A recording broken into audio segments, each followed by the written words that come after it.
ज्ञान की आराधना करने वाले और ध्यान की साधना करने वाले सभी साधक गणों को मेरा सादर जय जिनेन्द्र।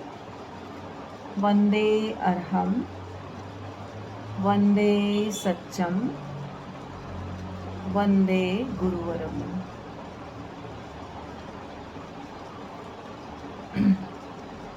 हम लोग देख रहे थे जीव अजीव, अर्थात जैन दर्शन में जो 9 तत्व सबसे महत्वपूर्ण समझने के लिए हैं, उसमें से कल हमने जीव के बारे में देखा। जीव के भेद प्रभेद कितने हैं उनके बारे में देखा। जीव किस प्रकार पर्याप्त और अपर्याप्त होते हैं उनको समझा और जाना। तो 14 प्रकार के जीव के भेद हमने देखे और आज हम अजीव के भेद देखेंगे कि अजीव कितने प्रकार के हैं और क्या संसार में जीव और अजीव के अलावा भी कोई तत्व है। षड्द्रव्य कौन से हैं उनको भी हम जानें कि किस प्रकार यह संसार की सृष्टि कैसे बनी हुई है, लोक क्या है, अलोक क्या है, इन सबको भी जानने का हम प्रयास करेंगे आज। तो कल हमारा जीव कंप्लीट हो गया था, आज हम अजीव के भेद देखते हैं। वैसे तो मुख्य भेद 5 हैं इसके, पर गौण भेद यानी उसके भी प्रभेद हो जाते हैं 14।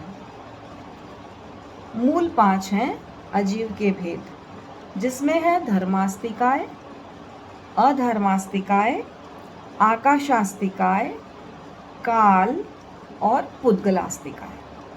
यदि हम षड्द्रव्य को लेते हैं तो इसमें जीवास्तिकाय को और ऐड कर लेंगे तो षड्द्रव्य हमारे हो जाएंगे, जो कि हमारे जीव अजीव का 20वां बोल है। षड्द्रव्य कि वो कौन से 6 द्रव्य हैं। द्रव्य का मतलब होता है जिसमें गुण और पर्याय होते हैं, वह द्रव्य कहलाता है। जैसे आम है ना, आम और उसका मीठापन, ये दोनों साथ में रहते हैं। मीठेपन को आम से अलग नहीं किया जा सकता, तो गुण को द्रव्य से अलग नहीं किया जा सकता, और उसकी जो पर्याय है वो बदलती रहती है। तो अजीव के मुख्य तो 5 भेद हैं, लेकिन जो गौण भेद हैं वो 14 हैं। तो वो कौन से गौण भेद हैं? अगर हम जीव अजीव को समझें तो 3 इनके धर्मास्तिकाय के भेद होते हैं, जिसमें स्कंध, देश और प्रदेश। तो देखते हैं हम स्कंध क्या होता है। स्कंध अर्थात जिसके खंड खंड ना हो सके, जो अविभाज्य है, जिसका विभाजन नहीं किया जा सके, उसे स्कंध कहा जाता है। स्कंध अर्थात जिसके खंड ना हो, सर्वथा अविभाज्य हो, उसे स्कंध कहा जाता है। कोई अलग अलग अवयव इकट्ठे होकर जो अवयवी अर्थात एक समूह बन जाते हैं, उसे भी स्कंध कहा जाता है। अलग अलग भिन्न भिन्न अवयव जब मिल जाते हैं, एक पिंड बन जाता है, उसको भी हम स्कंध कहते हैं। परंतु यहाँ पर जो परिभाषा दी गई है जीव अजीव में, यहाँ पे जो परिभाषा दी गई है वो अविभाज्य स्कंध की बात कही गई है। स्कंध कैसे हैं फिर? स्कंद अनंत हैं, जिनका अंत नहीं है, ऐसे अनंत स्कंद हैं। 2 परमाणुओं का समुदाय होता है, उसको द्विप्रदेशी स्कंद कहते हैं। 3 परमाणुओं का समुदाय यानी समूह होता है, उसको त्रिप्रदेशी स्कंद कहते हैं। 4 परमाणुओं का जब समुदाय यानी समूह हो जाता है, इकट्ठा हो जाता है, तो उसको चतुष्प्रदेशी स्कंद कहते हैं। ऐसे अलग अलग उनको, अनंत प्रदेश हो तो अनंत प्रदेशी स्कंद कहते हैं। तो स्कंद कैसे होते हैं? ये भी 2 प्रकार के होते हैं, एक स्वाभाविक होते हैं और एक वैभाविक होते हैं। स्वाभाविक यानी जो सहज स्वाभाविक स्कंद होते हैं, और एक होते हैं वैभाविक जो मिलते हैं बिखरते हैं, मिलते हैं बिखरते हैं, और एक होते हैं स्वाभाविक जो बिखरते ही नहीं हैं, जो हमेशा एक जैसे रहते हैं स्कंद। तो वो क्या है? धर्मास्तिकाय, अधर्मास्तिकाय, आकाशास्तिकाय, जीवास्तिकाय, ये चारों ये स्वाभाविक स्कंद है। तो बचा क्या चारों में से? पुद्गलास्तिकाय बच गया, है ना। पुद्गल आपने थोड़ा पहले पढ़ा होगा तो और क्लियर हो जाएगा और पक्का हो जाएगा हमारा ये। तो पुद्गलास्तिकाय जो वैभाविक है, पर स्वाभाविक में ये आ जाएंगे जो कभी अलग नहीं होते हैं, है ना। जीव के जो आत्म प्रदेश हैं वो कभी अलग होते हैं? हमेशा एक रहते हैं, वो अलग नहीं होते, अविभाज्य हैं। हमारे जो आत्म प्रदेश हैं वो अविभाज्य, अलग नहीं होते हैं। तो धर्मास्तिकाय, अधर्मास्तिकाय, आकाशास्तिकाय और जीवास्तिकाय, इनके स्कंद जो होते हैं वो स्वाभाविक होते हैं। और वैभाविक स्कंद किसके होते हैं? जो मिलते हैं, बिखर जाते हैं, इकट्ठे होते हैं, वो होते हैं पुद्गलों के स्कंद। पुद्गल जो हम देख रहे हैं मूर्त होते हैं, जिनमें होता है वर्ण, गंध, रस, स्पर्श, जिनको हम देख सकते हैं, पुद्गल है ना, जिसमें वर्ण, गंध, रस, स्पर्श होता है।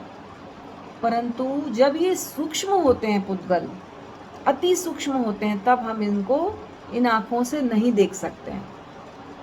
मूर्त तो है वो, लेकिन जब अति सूक्ष्म होते हैं तो नहीं देख सकते हैं उनको। और जब ये स्कंद मतलब मिली हुई अवस्था में होते हैं, समूह की अवस्था में होते हैं, तो हम इनको देख सकते हैं। देश किसको कहते हैं?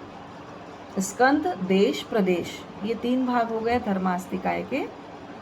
अधर्मास्तिकाय का भी स्कंद, देश, प्रदेश। आकाशास्तिकाय का 3 भेद, स्कंद, देश, प्रदेश। काल का सिर्फ 1 भेद होता है।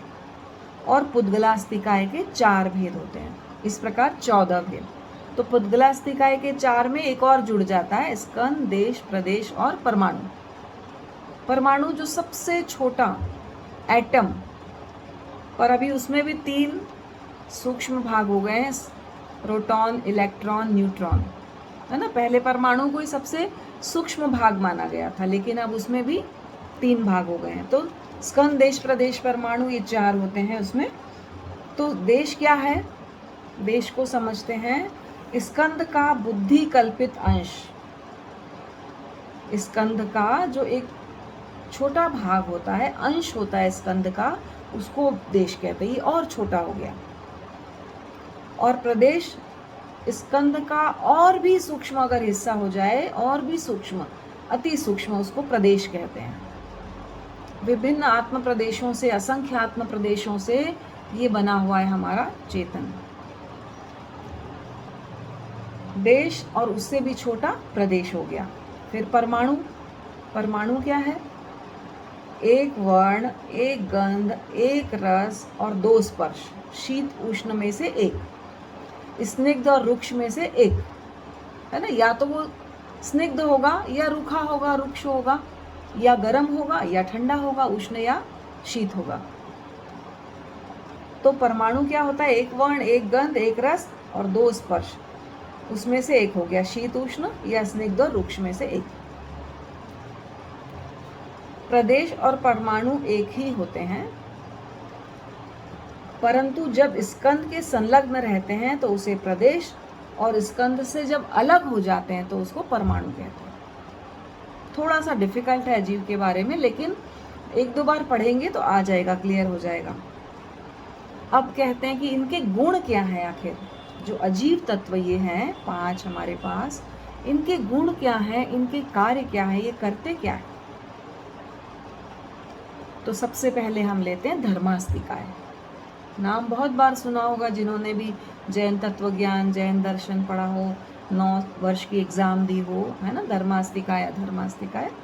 परंतु तत्वज्ञान में हम इनको समझने का प्रयास करते हैं कि धर्मास्तिकाय क्या है, अर्थात जो जीव और पुद्गलों की गति में। अब आप बताइए, जीव गति करता है कि अजीव भी गति करता है? अजीव भी गति करता है, अजीव में भी गति होती है। तो जीव और पुद्गल की गति में, हलन चलन में जो उदासीन सहायक होता है, जीव अपनी शक्ति से गति कर रहा है, लेकिन उसमें सहायक कौन बन जाता है? धर्मास्तिकाय।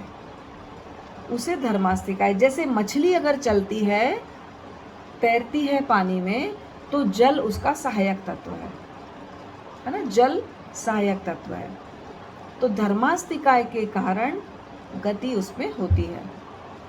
फिर अधर्मास्तिकाय, जीव और पुद्गलों में स्थित रहने में जो सहायक है। अगर हमेशा ही गति होती रहेगी, नहीं तो हम हमेशा ही चलते रहेंगे, हमेशा ही गति करते रहेंगे।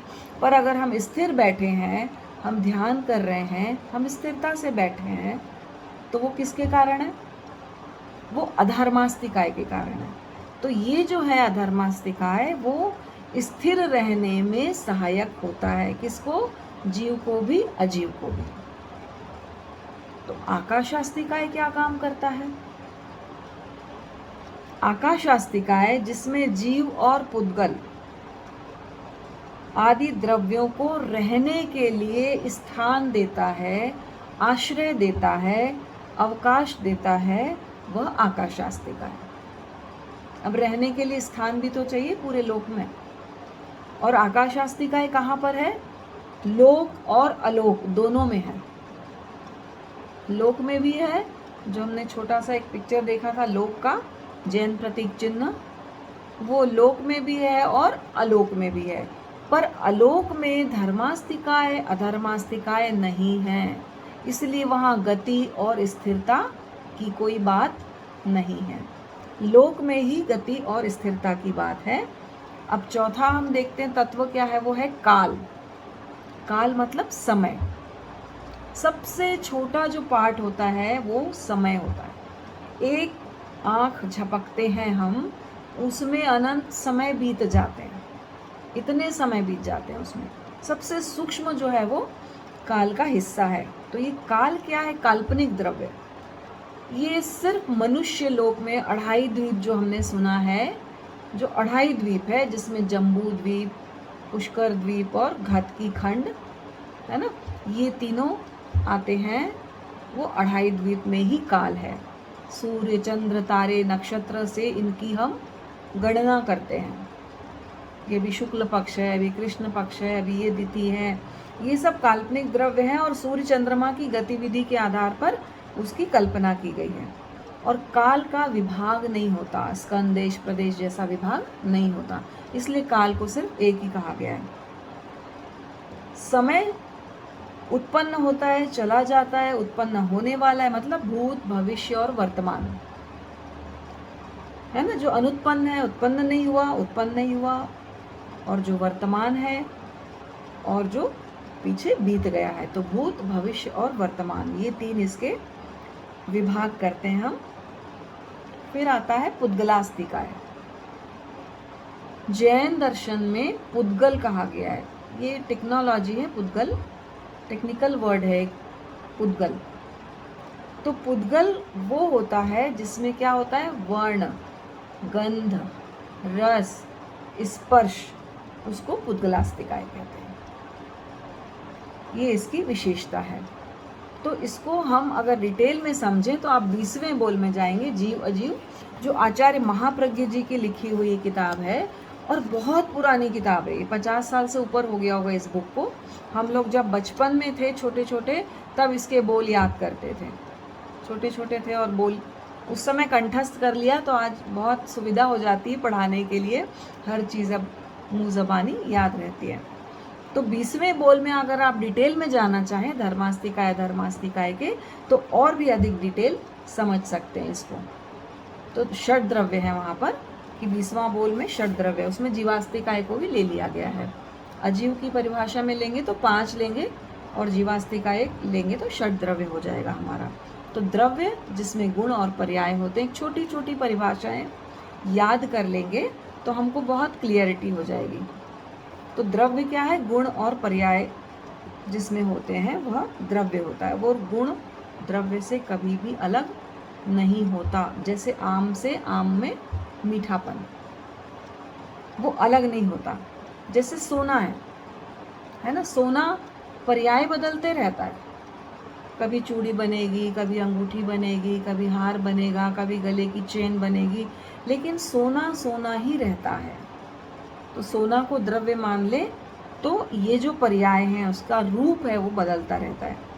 तो ये क्या है? सोना जो पुद्गल सोने के रूप में परिणित है। पर सोना भी कई बार हम देखते हैं मिट्टी के रूप में बदल जाता है। कई लोग ज़मीन में गाड़ देते हैं, है ना, सोना चांदी रुपया गाड़ देते हैं, बहुत समय अगर 100 सैकड़ों वर्ष बाद खोदे तो वो मिट्टी में भी बदल जाता है। और मिट्टी से भी हम सोना निकालते हैं, जब खदान में खोदते हैं तो मिट्टी के रूप में सोना मिलता है, उसको प्योर करते हैं तो वो धीरे धीरे तब के सोने के रूप में मिल जाता है हमको।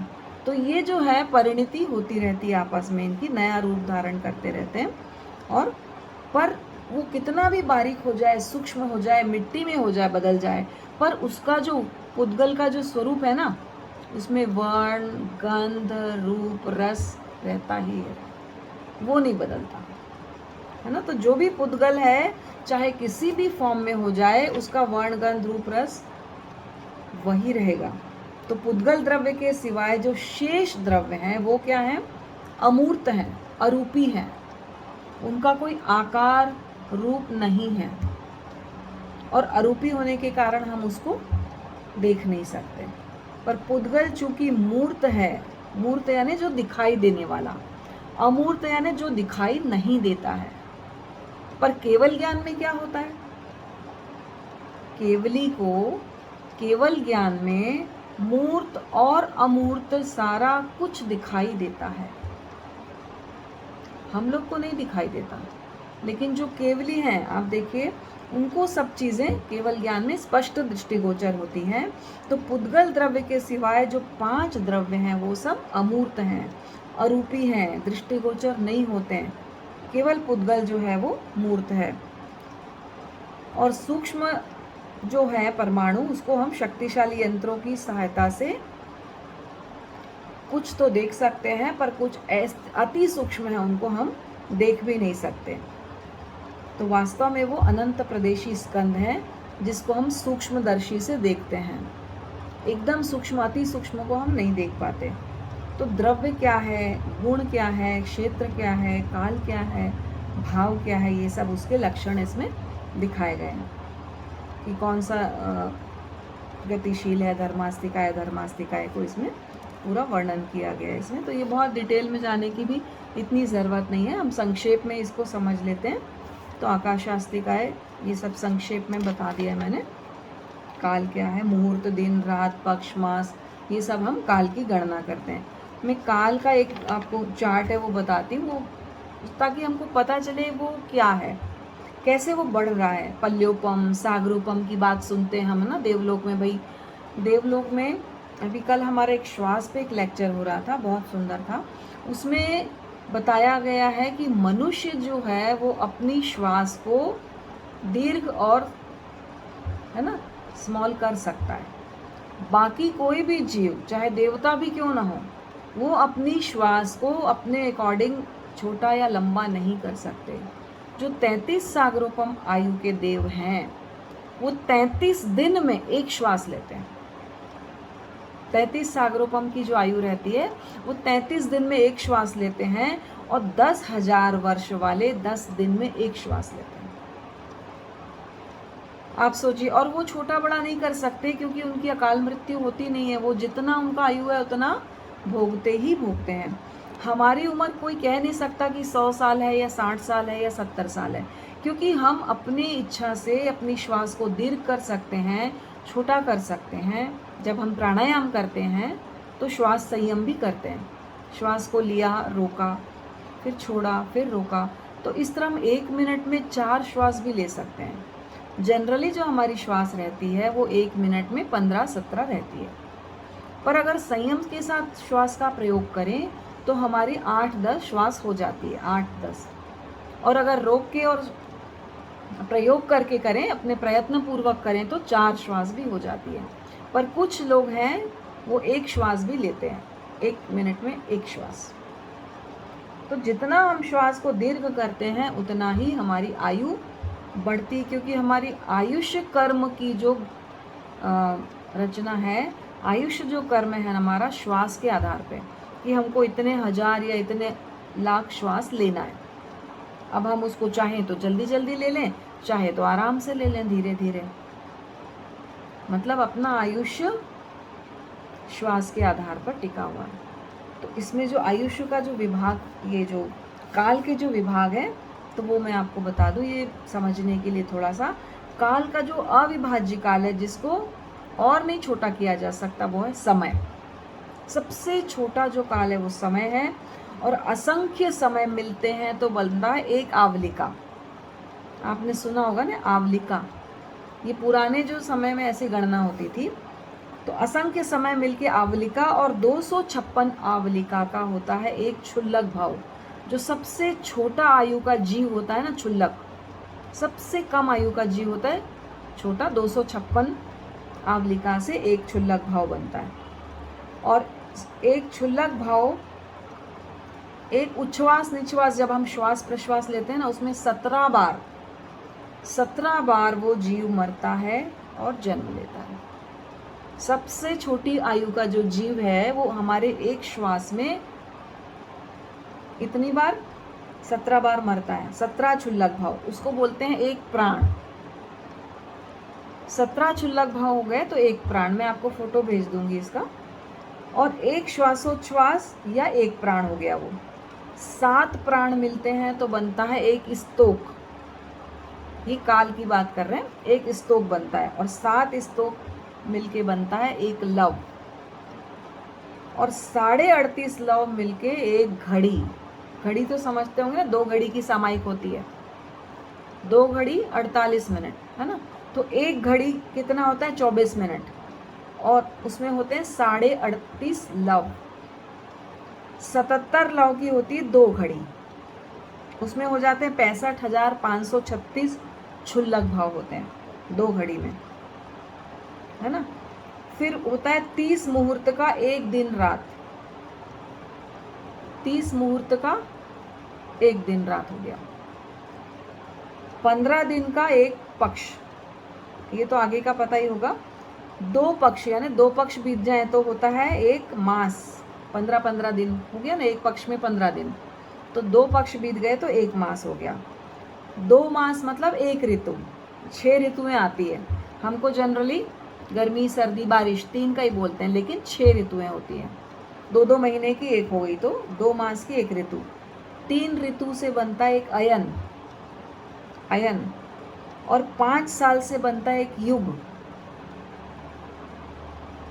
और 70 कोड़ा कोड़ी 56 लाख कोड़ वर्ष। कितना? 70 कोड़ा कोड़ी 56 लाख करोड़ वर्ष का बनता है एक पूर्व। बहुत लंबी आयु बता रही हूँ मैं। एक पूर्व असंख्य वर्ष का बनता है एक पल्योपम। एक पल्योपम, इसका एक उदाहरण और आता है। कुएं में अगर नवजात शिशु के बाल डाल दिए जाएं, ठूस ठूस कर भर दिए जाएं, और फिर पूरा उस पर गाड़ी चल जाए, इतना ठूस ठूस के भर दिया जाए, और फिर हर साल एक बाल निकालें, और वो कुआं जब खाली हो जाए तो उस आयु को एक पल्योपम। मतलब सोचो कितने असंख्य वर्ष बीत जाते होंगे। तो असंख्य वर्ष का एक पल्योपम और 10 कोड़ा कोड़ी पल्योपम का होता है एक काल चक्र। जब हम जैन धर्म का इतिहास पढ़ेंगे ना, जानेंगे काल चक्र कैसा होता है। ये 5वां आरा चल रहा है, ये कैसा होता है। 6वां आएगा, वो कैसा होगा, कैसा जीवन होगा वहाँ पे, कि आप उत्पन्न नहीं होना चाहेंगे 6वें आरे में। इतना दुख होगा, दुष्मा काल रहेगा वो। जब आप भगवान ऋषभ से लेके जब हम पढ़ते हैं काल चक्र, तब आप देखेंगे। तो वो भी बहुत इंटरेस्टिंग है। जैन परंपरा का इतिहास पढ़ेंगे बुक को, तो उसमें भी ये सब दिया हुआ है कि काल चक्र कितने का होता है। 20 कोड़ा कोड़ी सागर का होता है एक काल चक्र, या 10 कोड़ा कोड़ी पल्योपम एक काल चक्र, और 20 कोड़ा कोड़ी सागर का फिर एक काल चक्र क्यों दिया? ये 2 रिपीट हो गया। अनंत काल चक्र का होता है एक पुद्गल परावर्तन। मतलब एक पुद्गल का परावर्तन हो तो अनंत काल लग जाता है उसमें। और कहते हैं कि जो सम्यक दृष्टि जीव होता है वो अर्ध पुद्गल परावर्तन काल में मोक्ष जाता ही जाता है। जिसने भी सम्यक दर्शन को स्पर्श कर लिया वो जीव अर्ध पुद्गल काल परावर्तन काल में जाता ही जाता है मोक्ष। तो बहुत लंबा टाइम है वो। तो इतना लंबा टाइम क्यों लगे? तो 20 कोड़ा कोड़ी पल्योपम, 20 कोड़ा कोड़ी सागर हो गया ये एक काल चक्र, जिसमें एक अवसर्पिणी भी आ गया और उत्सर्पिणी भी आ गया। तो 4 कोटा कोटि का होता है पहला, फिर उससे छोटा 3 कोटा कोटि, फिर उससे छोटा 2 कोटा कोटि, तीसरा आरा, फिर चौथा आरा 1 कोटा कोटि, है ना। और उसके बाद जो आता है उसमें 42,000 कम वर्ष। चौथे में 42,000 वर्ष कम एक में, तो 21,000 का 5वां और 6वां आरा, इस तरह से विभाग है उसका। तो 42,000 वर्ष 5वें और 6वें आरे का है हमारे पास। तो अभी उसमें कितने वर्ष बीत गए? 2000 वर्ष बीत गए। चल रहा है ना सन 2022, तो 2000 वर्ष बीत गए। 21,000 का है तो बचा कितना हमारा? 42 में से 40, 5वें और 6वें का काल गिने तो, और उसके बाद फिर से शुरू होगा उल्टा क्रम, 6वां 5वां चौथा तीसरा दूसरा पहला, फिर से वो आएगा पहला आ रहा, जहाँ सुख ही सुख, सुषमा सुषमा, सतयुग जैसा कह सकते हैं। तो ये सब अवसर्पिणी और उत्सर्पिणी के काल हैं, और कैसा उनका भोजन होता है, कैसा उनका आहार के साथ साथ उनका जीवन होता है, वो सब भी कभी हम लोग लेंगे उस क्लास में, काल चक्र में। तो ये जीव अजीव का हमने देखा कितने प्रकार के अजीव हैं, सूक्ष्म और स्थूल, काफ़ी डिटेल में दिया गया है इसमें बुक में। तो हम अभी 9 तत्वों को पहले कंप्लीट करेंगे। तो अभी पुण्य को भी ले लें क्या, कि कल ले लेते हैं पुण्य को? आज हम लोग इसको यहीं पर संपन्न करते हैं अजीव को, और उसके बाद कल पुण्य पाप ले लेंगे। तो ऐसे 2-2 ले लेंगे। फिर इसको मैं निश्चय और व्यवहारने से और भी विस्तार से पुण्य पाप, आश्रव संवर, निर्जरा की चर्चा हमने 12 भावनाओं में भी की थी, उसको फिर से एक बार लेते हुए फिर बंध और मोक्ष, ये हमारे 9 तत्व हैं, इनको हम लेंगे। तो अभी समय कम है इसलिए नया टॉपिक मैं शुरू नहीं कर रही हूँ। तो इसी भावना के साथ हम जीव अजीव को भी पूरी सूक्ष्मता के साथ समझें और जानें। इसी मंगल भावना के साथ ओम अरहम।